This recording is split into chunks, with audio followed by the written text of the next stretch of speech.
O diretor de jornalismo da TV Cultura, Leão Serva, conversou com o diretor da série, o jornalista Paulo Marcum. Marcum, obrigado por ter aceitado a nossa entrevista. A sua série Diretas Já estreia hoje na TV Cultura, são 6 capítulos. Quanto tempo você levou pesquisando e fazendo as entrevistas para essa série? Esse é o projeto mais antigo da minha vida profissional. Começou em 1987 na Unicamp com um curso que eu organizei em que entrevistamos alguns personagens da história recente do Brasil. Naquela época, a eleição direta já estava no horizonte brasileiro, mas ainda não tinha acontecido. Depois, em 2014, eu retornei, fiz um site e entrevistei grande parte dos personagens que estão na série agora.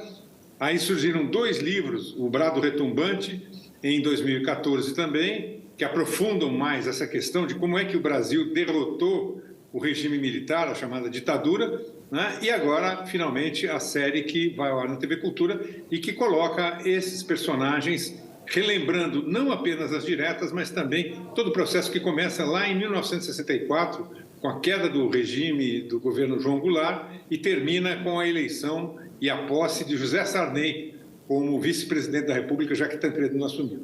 Você pesquisando a série Diretas Já, aquilo foi um grande movimento de massas que resultou num processo, digamos, negociado e pacífico de transição.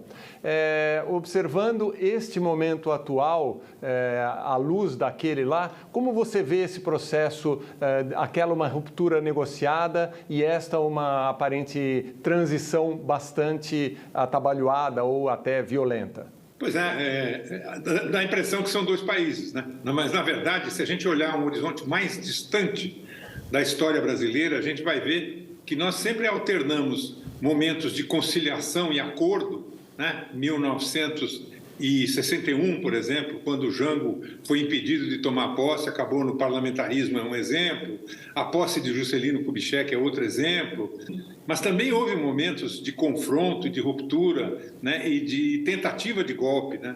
O que eu diria que distingue o processo atual do processo anterior é a omissão aparente das Forças Armadas.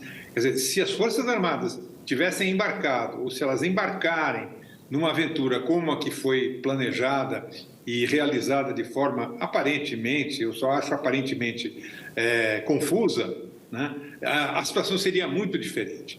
Olhando no tempo, quer dizer, o Brasil não é um país tão pacífico quanto o estereótipo que a gente tem. Quer dizer, de tempos em tempos nós temos tensões políticas bastante importantes, não? Eu penso que seria ingenuidade imaginar que, com perdão da definição que o presidente Lula mencionou, que são apenas alguns aloprados que fizeram isso. Os aloprados existem, estão lá presentes, certamente, mas há outras coisas e outras forças por trás. E o complexo, e não você, alguém que possa oferecer qualquer tipo de solução para um problema tão grave quanto esse, é como se comportar diante disso, né? O apoio das instituições à democracia está claro, né? O repúdio dos partidos e dos políticos a essa loucura que aconteceu no domingo também está claro, mas daí a resolver o problema tem um passo adiante em que eu diria que talvez, né, e insisto no talvez, a experiência das diretas, quando todo mundo, ou quase todo mundo, se juntou em torno de uma mesma ideia, deixando de lado aqueles projetos pessoais, pode ser um caminho.